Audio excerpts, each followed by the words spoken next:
চেষ্টা, সাধনা, জিহাদ, এটা তো হলো মূল।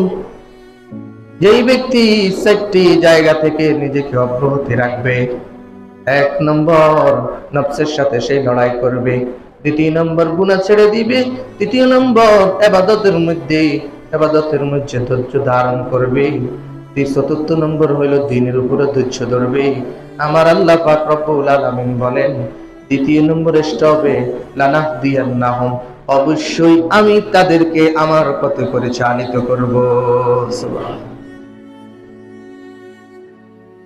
23 রমজান কারোর জন্য বড় ভয়ঙ্কর ছিল। কি বলেন, কথা ঠিক কি না? যে বান্দা অসুস্থ চেষ্টা করছে, আমি একটা রোজাও ভাঙবো না, একটা রোজাও ছাড়বো না, বাকি কাজ আল্লাহ পাক রব্বুল আলামিন তাকে উদ্ধার করে দিয়েছেন।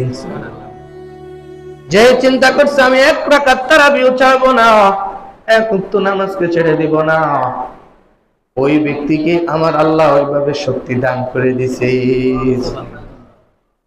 লানাহদিয়ান্নাহুম ফিনা লানাহদিয়ান্নাহুম, আল্লাহ যে ওয়াদা দিবেন আমি অবশ্যই তোকে আমার পথে পরিচালিত করব। সুবহানাল্লাহ। এজন্য ভালো কাজের চেষ্টা করলে আল্লাহ পাক রব্বুল আলামিন ভালো কাজের পথ দেখাবেন। সুবহানাল্লাহ।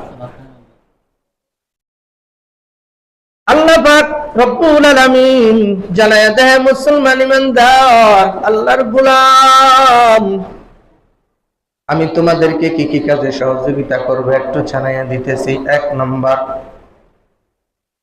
আল্লাহ পাক রব্বুল আলামিন তার বান্দার অন্তরের মধ্যে সঠিক বুঝ দিয়ে দিবেন। সুবহানাল্লাহ। ওই সাইড কাজ থেকে বাঁচার পরে আল্লাহ পাক রব্বুল আলামিন 1 নম্বর আল্লাহ পাক রব্বুল আলামিন তাদের অন্তরের মধ্যে সঠিক বুঝ দান করবেন। সুবহানাল্লাহ। 2 নম্বর হলো প্রত্যেকটা ভালো কাজ তার জন্য সহজ করে দিবেন। সুবহানাল্লাহ। 4th নম্বর হলো গুনাহ থেকে বাঁচার শক্তি আমার আল্লাহ দিয়ে দিবেন। সুবহানাল্লাহ। 4th নম্বর হলো তাদেরকে সৎ মানুষের সঙ্গ দান করবেন। সুবহানাল্লাহ। সৎ মানুষের সঙ্গ কি করবেন? আল্লাহ পাক রব্বুল আলামিন দান করবেন। 1 নম্বর অন্তরে সঠিক বুঝ দিবেন। কারো যদি অন্তরে সঠিক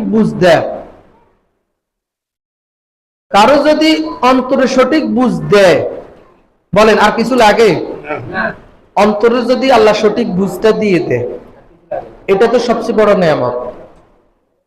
2 নম্বর আল্লাহ পাক রব্বুল আলামিন বলেন সমস্ত ভালো কাজ আমি তার জন্য সহজ করে দিব। সুবহানাল্লাহ। মানে ভালো কাজটা